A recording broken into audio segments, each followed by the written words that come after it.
Ang issue ko doon sa nangyari sa Senado is, again, hindi paggawa ng batas yung away nila eh.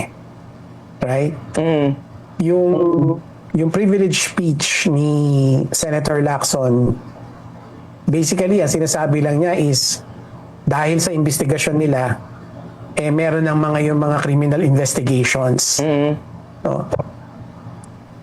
Wala tayong narinig na anong mga panukalang batas ang naiisip nila. Wala tayong narinig na ano ba problema sa current legal framework natin. Baga, parang piskal yung nagsasalita. No? Which is a problem. Yun ang problema natin.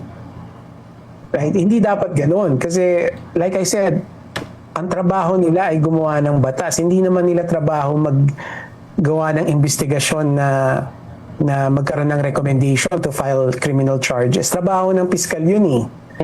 Trabaho ng police, hindi naman trabaho ng mambabatas yun. No. Now, ang nangyari is dahil nga hindi tungkol sa batas ang pinag-uusapan, then yung away nila hindi tungkol sa batas, hindi tungkol sa paggawa ng batas. Sino ba may kasalanan? Sino ba ang pinagtatakpan? Right? Anong benepisyo nun sa atin, Frami? Ginagawa na nga yun ng mga piskal sa ombudsman eh.